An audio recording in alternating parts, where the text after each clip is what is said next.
92.7 big FM का मैं हूं आरजे योगी। आपसे रात को मुलाकात होती है अक्सर, लेकिन जैसा वक्त है फिलहाल पैंडेमिक का वक्त है, तो फेस टू फेस मुलाकात थोड़ा सा मुश्किल है, इसीलिए बिग स्पॉटलाइट लेकर हाजिर हूं। और आज मेरे एक मेहमान जो हैं उनका नाम है डॉक्टर आशीष सैनी, जो कि एक यूरोलॉजिस्ट है और इनका खुद अपना सेंटर है यूरोलॉजी का, Excel urology advance centre which is in GK1। So doctor Ashish Saini, सबसे पहले आपका स्वागत है बिग स्पॉटलाइट में। Welcome sir. Thank you for being with me Yogi, and it is nice talking to you. Sir, सबसे पहले मैं आपसे जानना चाहूंगा, आप अपने पास्ट एक्सपीरियंसेस के बारे में हमें बताइएगा। सो बेसिकली मैंने अपनी जो जर्नी स्टार्ट करी वो किंग जॉर्ज मेडिकल कॉलेज है लखनऊ में। वहाँ से मैंने MBBS किया और MS भी वहाँ से किया, and I was the topper of my batch. And then उसके बाद मैंने MCH किया यूरोलॉजी में एम्स से, and I got a gold medal in urology in MCH। उसके बाद MCH करने के बाद वहाँ पे हमने एज अ फैकल्टी ज्वाइन किया, and as a assistant professor I work there for 4 years। उसके बाद I started as a chief urologist at RG Stone Center, and then I was the head of urology at Primus Hospital. इस सब experiences के बाद and doing more than 10,000 surgeries now, I have started my own center.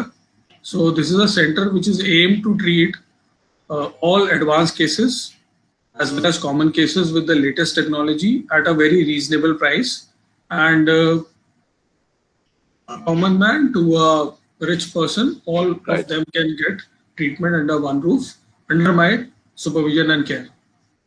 You have such a vast experience, but you don't look that old, sir. Yeah. What is the secret of it? See, maybe that is हो सकता है कि हमें सब चीजें या मुकाम जल्दी मिल गए हों।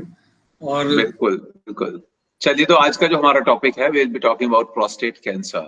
तो मेरा पहला सवाल आपसे ये रहेगा सर कि what is prostate and where is it in the body? So prostate जो है वो एक ग्रंथि है। प्रोस्टेट ग्लैंड का मतलब ग्रंथि। तो ये ग्रंथि जो है हमारे जो पेशाब की थैली है उसको मसाना भी कहते हैं हिंदी में, और उसके नीचे ये स्थिति होती है। नॉर्मली इसका जो साइज होता है वो वॉलनट या अखरोट के बराबर होता है, और ये मेल्स में पाई जाती है। ये पुरुष स्पेसिफिक है, मतलब ये सिर्फ मेल्स में मिलेगी, फीमेल्स में प्रोस्टेट नहीं होता जी। और ये ग्रंथि का काम क्या होता है कि जो एक तो जो स्पर्म है उसको ये सीमन जो सेमिनल फ्लूइड होता है हमारा, ताकि स्पर्म आगे मूव करे, तो उसके लिए एनर्जी प्रोस्टेट देता है। And it also is a conduit through which the urethra will pass. तो ये होता है प्रोस्टेट। प्रोस्टेट ग्लैंड जो है वो नॉर्मली हमारे जैसे जैसे एजिंग होती है वैसे वैसे प्रोस्टेट बढ़ता है, and with every person it is going to increase as you age. Alright, तो अगला सवाल मेरा है, क्योंकि आप एक यूरोलॉजिस्ट भी हैं, तो प्रोस्टेट कैंसर कितना कॉमन है और क्या है प्रोस्टेट कैंसर? ये बड़ा अच्छा सवाल आपने पूछा कि प्रोस्टेट जो है वो इस समय जो सितंबर का महीना, अब तो आखिरी टाइम आ गया है, ये प्रोस्टेट कैंसर अवेयरनेस मंथ की तरह हम लोग इसको वो करते हैं, so that we sensitize men regarding prostate cancer. Prostate cancer जो है वो अब जो इंसिडेंस है वेस्टर्न कंट्रीज में बहुत ज्यादा था, और अगर यूएस का हम डेटा देखें तो यूएस में नंबर 1 जो कैंसर है वो प्रोस्टेट कैंसर है इनमें। ऐसे ही यूरोप में भी ये फर्स्ट 2 में आता है। इंडिया में ये 6थे नंबर पे है। हमारे यहाँ पे दूसरे कैंसर ज्यादा होते हैं, लेकिन इसका इंसिडेंस बढ़ रहा है, और दिल्ली NCR में अगर हम देखें तो ये फर्स्ट 3 या 4 कैंसर में अब आने लगा है। सो इट इज इम्पोर्टेंट कि patient should be aware कि prostate cancer is increasing, and this is something which we can actually cure at the beginning by doing screening. जी, लेकिन है क्या प्रोस्टेट कैंसर? प्रोस्टेट कैंसर क्या होता है कि जो प्रोस्टेट ग्रंथि है, जैसे मैंने आपको बताया कि प्रोस्टेट ग्रंथि जो है वो हर इंसान में बढ़ती है जी। लेकिन अगर इसमें ट्यूमर सेल्स होने लगते हैं, अगर इसमें ट्यूमर सेल्स का मल्टीप्लिकेशन होने लगता है, तो उसी ग्रंथि को प्रोस्टेट कैंसर कहा जाता है। तो प्रोस्टेट में अगर कैंसर हो जाता है जिसका कि reason can be because of ageing, can be because of genetic mutation, तो ये प्रोस्टेट कैंसर हो जाता है। जी, तो कोई एक पर्टिकुलर रीजन है कि कॉज क्या है, आखिर क्यों होता है किसी इंसान को प्रोस्टेट कैंसर?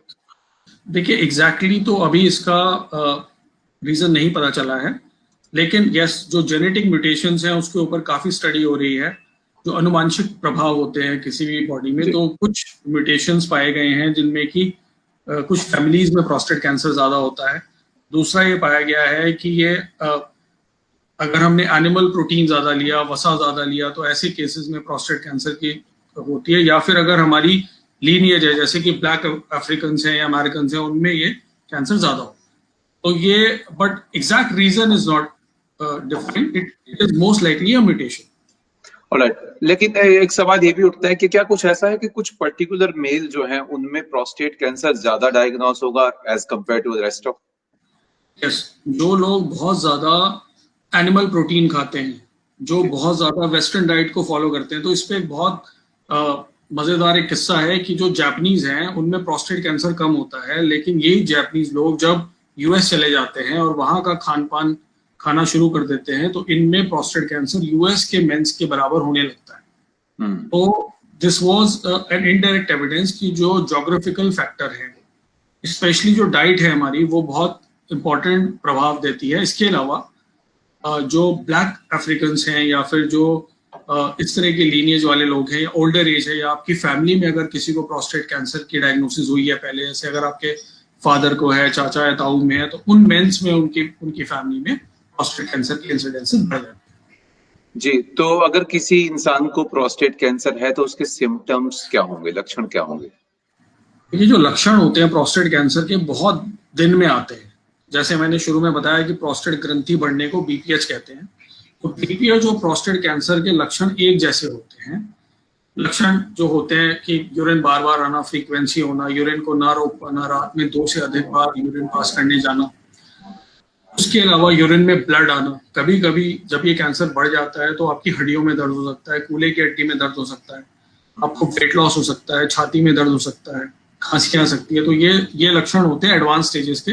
लेकिन जो अर्ली स्टेजेस के कैंसर होते हैं प्रोस्टेट के, वो बिल्कुल बीपीएच की तरह प्रेजेंट करते हैं। जी जी, तो ये जैसा आपने बताया कि लक्षण जो है वो बेसिकली यूरिन बार बार आना, ब्लड आना, ये सब हो सकते हैं। तो क्या कुछ और ऐसी कंडीशंस भी हैं बीपीएच के अलावा, या जहाँ पे सेम तरह के सिम्टम्स हमारे सामने आएंगे? कभी कभी अगर प्रोस्टेट में टीबी हो जाती है प्रोस्टेट की, तो भी इस तरह के लक्षण हो सकते हैं। अगर आपको ब्लैडर के अंदर पथरी है तो भी इस तरह के लक्षण हो सकते हैं। तो ये और बीपीएच में भी ऐसे लक्षण हो सकते हैं। जी, अगर कोई भी सिम्टम किसी इंसान को नहीं है तो फिर किस तरह से डिटेक्ट किया जाता है? ये एक बहुत अच्छा सवाल है। इसमें इंपॉर्टेंस है पीएसए की। पीएसए जो है एक ब्लड टेस्ट है। तो एक तो हम पेशेंट का डिजिटल रेक्टल एग्जामिनेशन करते हैं, जो यूरोलॉजिस्ट हैं वो पेशेंट को एग्जामिन करेंगे और देखेंगे कि प्रोस्टेट की फील कैसी है। तो उससे पता चल जाता है कि भाई ये कैंसर प्रोस्टेट है, या प्रोस्टेट इन्फेक्शन है, या फिर प्रोस्टेट बीपीएच है। राइट। और दूसरा होता है पीएसए। पीएसए जो है ब्लड टेस्ट है, जिससे कि हम पता लगा सकते हैं कि भाई प्रोस्टेट कैंसर है या फिर ये नॉर्मल प्रोस्टेट है। जी, तो आपने जिस टेस्ट का जिक्र किया, थोड़ा सा इसके बारे में बताएं, पीएसए के बारे में। What is PSA? So PSA is stands for prostate specific antigen. PSA जो है ये हमारे ब्लड से लिया जाता है। ये स्क्रीनिंग टेस्ट है। तो अगर ज्यादातर स्क्रीनिंग तो हमारे यहाँ पे नहीं होती, वेस्ट में होती है। स्क्रीनिंग का मतलब है कि आपको कोई भी बीमारी नहीं है, लेकिन आपका ब्लड लिया गया और उसमें पीएसए करा गया। पीएसए करने का फायदा क्या है कि अगर पीएसए 4 से ज्यादा है, तो अगर ये नॉर्मल इसकी वैल्यू 0 to 4 होती है, 4 से 10 के बीच में है, तो प्रोस्टेट कैंसर होने की संभावना 25% है। मतलब कि अगर 4 लोगों में हम ये टेस्ट करेंगे तो एक 1 out of 4 में भी पॉजिटिव, अगर पीएसए 4 से 10 है। अगर 10 से ज्यादा है तो प्रोबेबिलिटी 50% हो जाती है।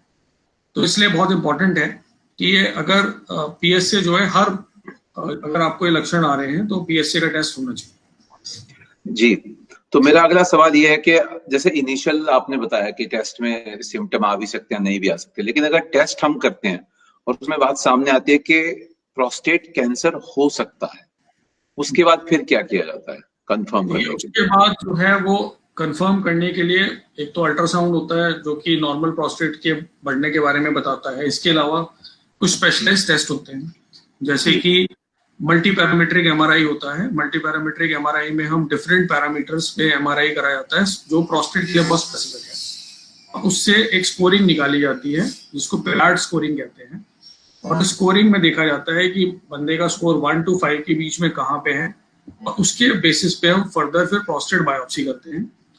अगर प्रोस्टेट कैंसर निकल आता है तो उसकी और स्टेजिंग करने के लिए पेट स्कैन करा जाता है। तो ये जो अभी नए टेस्ट आए हैं जो कि करे जाते हैं इसको डायग्नोज करने के लिए और फर्दर कंफर्म करने के लिए, और फिर हम प्रोस्टेट की बायोप्सी लेते हैं जो कि अल्ट्रासाउंड गाइडेड बायोप्सी होती है, जिसमें कि प्रोस्टेट को हम अल्ट्रासाउंड के अंडर देखते हैं और फिर हम डिफरेंट कोर्स की बायोप्सी लेते हैं टू कंफर्म कि प्रोस्टेट कैंसर है कि नहीं। जी, अच्छा, एक बार जब बीमारी हमारे पकड़ में आ चुकी है, पता कंफर्म हो गया है कि बीमारी है, प्रोस्टेट कैंसर है, तो फिर इसका ट्रीटमेंट क्या है? जी, ट्रीटमेंट इसका यही मैं पेशेंट से कहता हूँ कि प्रोस्टेट कैंसर हो भी गया है तो घबराने की बात नहीं है। हमें डिफरेंस करना है between a cub and a cat.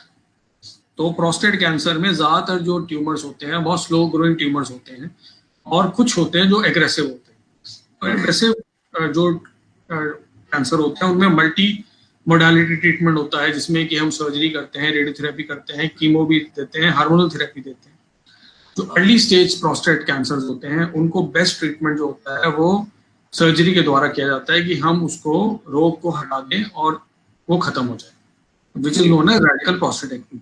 इसके अलावा रेडियोथेरेपी भी होती है जिसमें किरणों से, एक्सरे से जो है वो कैंसर को किल किया जाता है, और अगर एडवांस स्टेजेस होती हैं तो फिर हार्मोनल थेरेपी। जी जी, एक और टर्म जिसका बड़ा यूज होता है ट्रीटमेंट में, वॉचफुल वेटिंग, तो पहले हमें इसके बारे में आप बताइएगा।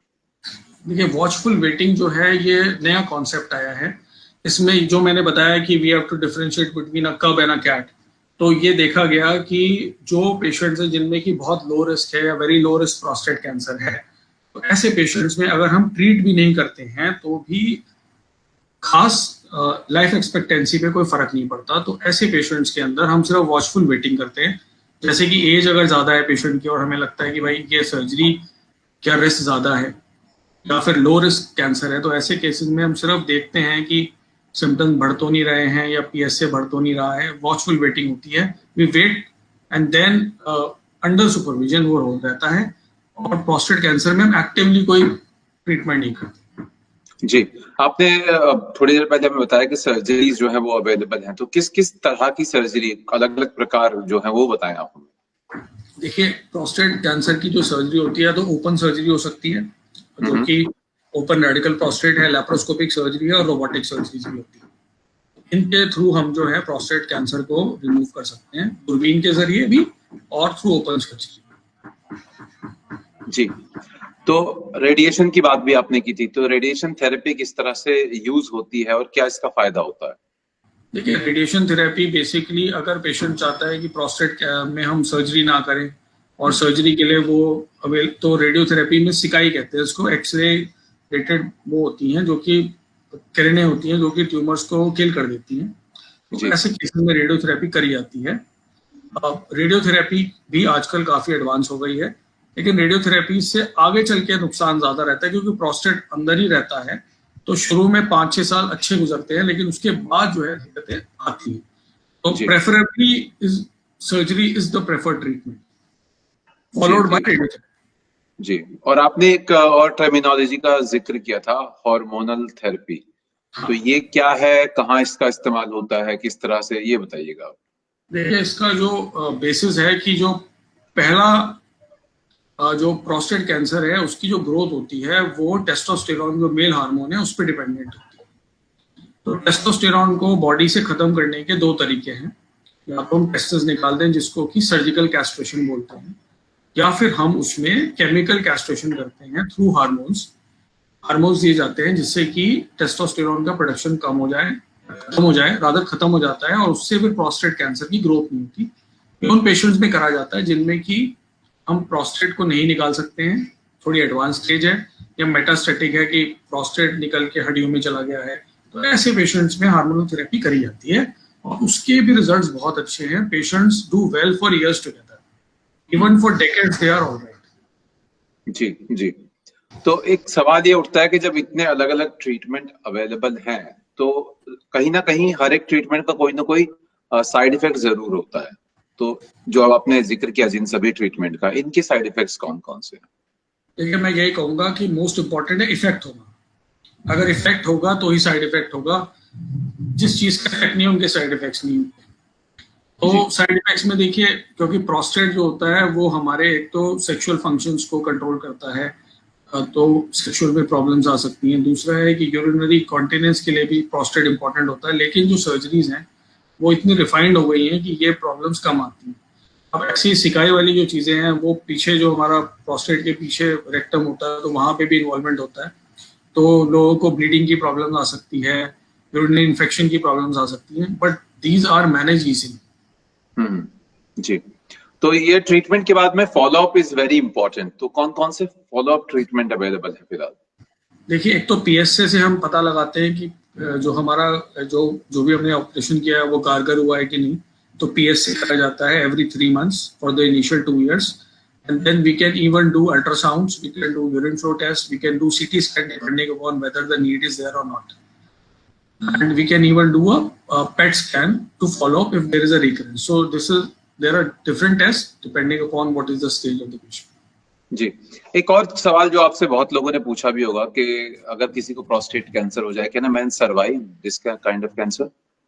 यस, अगर लो या इंटरमीडिएट रिस्क कैंसर है तो आप ये समझ लीजिए कि जैसे आपको डायबिटीज हो गई, इंजेक्शन लगता है, दवाइयाँ खाई जाती है, पेशेंट को कुछ नहीं होता, तो ऐसे ही प्रोस्टेट कैंसर भी है। आप रेगुलर फॉलोअप में आइए, दिखाइए, ट्रीटमेंट होता है इंजेक्शन से और दवाइयों से, और पेशेंट ठीक रहते हैं। So they survive for more than 10-15 years, उससे भी ज्यादा। तो इसमें प्रोस्टेट कैंसर में कोई रिस्क नहीं है, रिस्क सिर्फ हाई रिस्क केसेस में है, तो वो आइडेंटिफाई करना बहुत जरूरी है इनिशियली। सो अगर हमारी डायग्नोसिस जो है जल्दी हो जाती है, अगर हम उसको जल्दी पकड़ लेते हैं तो अधिकतर पेशेंट ठीक रहते हैं और अपना जीवन वो सही से व्यापन करते हैं। जी, आखिरी सवाल मेरा आपसे, अभी जैसे पैंडेमिक का वक्त चल रहा है, कोविड-19 है, so any special precautions needs to be taken care during this specific time? देखिए, बेसिकली यही है कि इस समय आप अपने फॉलोअप को मत रोकिए। कई पेशेंट्स होते हैं जिनको कि प्रोस्टेट कैंसर है, तो उनको पैंडेमिक के चक्कर में कभी कभी ये भी हो जाता है कि वो अपनी दवाइयां मिस कर देते हैं, इंजेक्शन मिस कर देते हैं, या अपनी पीएसए का टेस्ट है जिसका फॉलोअप में है वो मिस कर देते हैं। तो ऐसा नहीं करना है, इससे हम एक बहुत अच्छा विंडो पीरियड लूज कर देते हैं, तो वो इम्पोर्टेंट है। And I think that should be there, you should not be worry about this.